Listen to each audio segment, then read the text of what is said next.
group of UFO believers says it's time for the government to take the wraps off over 40 years worth of data and documents and come clean on what it knows about UFO sightings, including one in 1947 after a crash in New Mexico in which several alien bodies reportedly were recovered.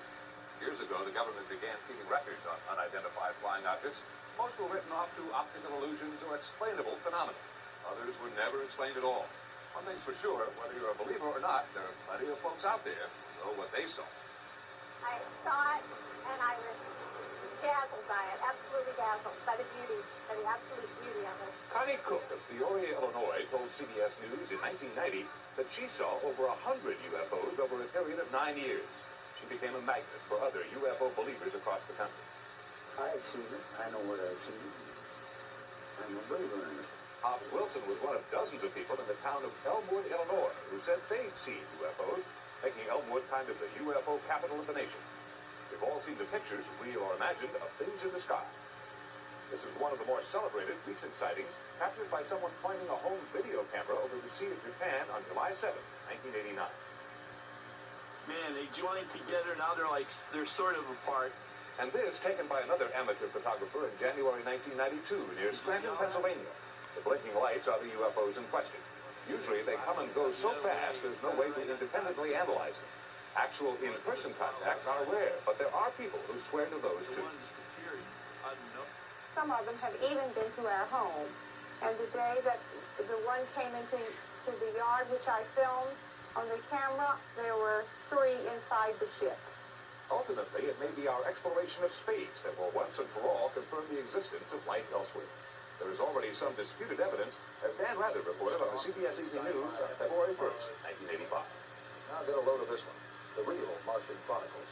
Photographs beamed back to Earth by the 1976 Viking Mars probe. Some scientists and buffs today insisted this is a photo showing intentionally built pyramids and what looks like, they say, a sculpted monkey face, a mile long. NASA scientists contacted say, yes, anything is possible, but that it's most improbable that these photographs show Mars is the planet of the apes, dead or alive, a civilized planet, past or present, or even that E.T. phoned home. Among the believers who will be taking a message to the White House next week is South Georgia farmer Ed Komarek, who is founder of a group called Operation Right to Know. He joins us this morning from affiliate WCTV in Tallahassee. Mr. Komarek, thank you for coming in. Why do you think it is that President Clinton is any more inclined to release government UFO secrets if Jimmy Carter, who actually filed his own UFO sighting report, chose not to do so? Well, President Clinton probably isn't any more inclined unless time, is on our side. Essentially, what we feel we have to do is we have to build a political movement and an organization in order to build a constituency where President Clinton will be willing to come out with the truth. The same way with Congress people.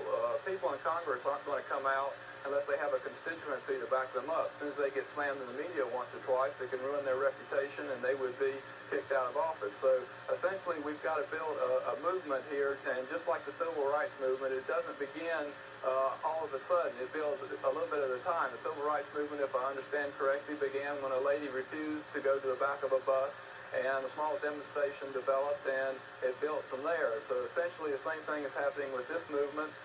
Mike Jameson and I decided in March of last year to hold a demonstration in Washington, and both of us came to Washington and began demonstrating, and more people became involved, and now we have an organization and an editor and a newsletter and I understand you've gotten a letter back from the White House. What did it say?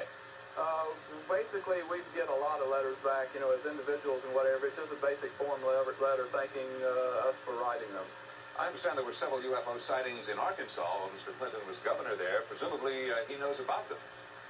Yes, there's sightings in Arkansas. There's sightings everywhere. I figure here, even in my area, once you break down the wall of denial and ridicule and you get people talking, you find that this sort of thing is going on everywhere.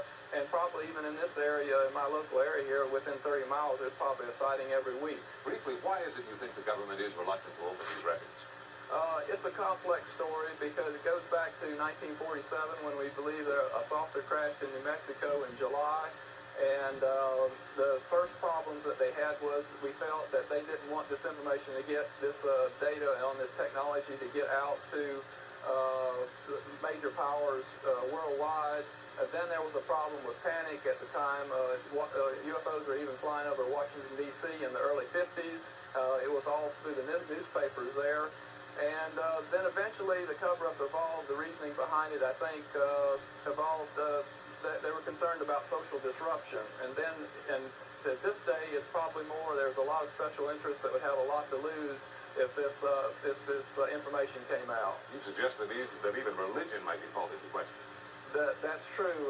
Religion, politics, economics, science, everything would be impacted. There would be a tremendous amount of culture shock, and that may actually be happening to us to a certain degree.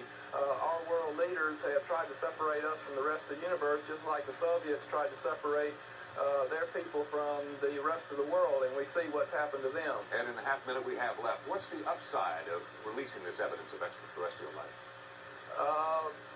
The best thing is there's a tremendous amount of information. It has been released already, and when this information gets out, I think it's going to really help our spiritual evolution.